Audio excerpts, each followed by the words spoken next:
చాలామంది కస్టమర్లు అయితే అల్లం పచ్చడి ఆరోగ్యానికి మంచిదని ఆర్డర్ చేసుకుంటున్నారండి. కానీ ఘాటుగా ఉంటుందేమో అని భయపడుతున్నారు.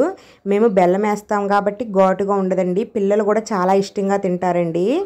అయితే ఈ అల్లాన్ని కూడా మేము ముదిరిన అల్లాన్ని అయితే తీసుకుంటాం కాబట్టి ఇది వచ్చేసి మనకి నిలవ కూడా బాగా ఉంటుందన్నమాట.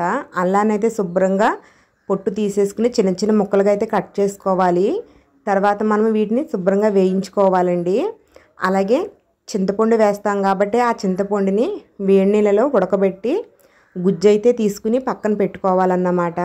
అలాగే వేయించిన అల్లం ముక్కలను కూడా వేడి తగ్గాక అల్లాన్ని పేస్ట్ చేసుకోవాలండి. అలాగే చింతపండుని వేడి నీళ్ళలో ఉడకబెట్టాక చింతపండు గుజ్జు కూడా ప్రత్యేకంగా తీసుకోవాలి.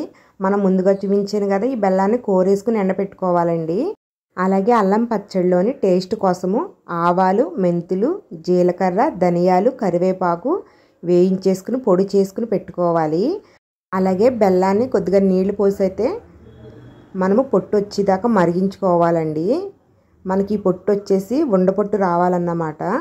ఆ విధంగా వచ్చేదాకా బాగా మరగనివ్వాలండి. మనము అల్లం కంట బెల్లాన్ని 3 వింతలు వేస్తాం కాబట్టి మనకు ఘాటు తక్కువగా ఉంటుంది, టేస్ట్ కూడా బాగుంటుంది. ఉండపొట్టు వచ్చిన తర్వాత మనం పేస్ట్ చేసుకున్న అల్లాన్ని అయితే ఈ విధంగా వేసేయాలి. తర్వాత మనము చింతపండు గుజ్జును కూడా తీసి పెట్టుకున్నాం కదా, చింతపండు గుజ్జును కూడా వేసేసి నీట్గా కలిపేయాలండి. ఇది పాకంలో వేసినప్పుడు ఉండలుగా ఉంటుంది. మనమైతే బాగా కలుపుకోవాలన్నమాట.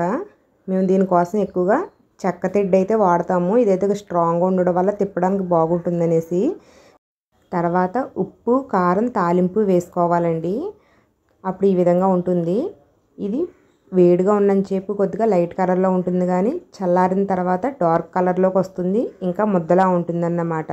జామ్ టైప్లో ఉంటుందండి. తీయగా కారంగా ఉంటుంది. మేము దీనిలో కలర్స్ కానీ కెమికల్స్ కానీ ఏమి కలపము. న్యాచురల్ టైప్లో అయితే తయారు చేసాం కాబట్టి పిల్లలు కూడా ఇష్టంగా తినొచ్చు, మనం కూడా పెట్టవచ్చు అన్నమాట. చూసారు కదా మేము అల్లం పచ్చడిని ఎంత నీట్గా చేసామో. మీకు కనుక అల్లం పచ్చడి కావాలనుకుంటే వెంటనే ఆర్డర్ చేసుకోండి. కాకినాడ హోమ్ ఫుడ్స్కి కాల్ చేయండి.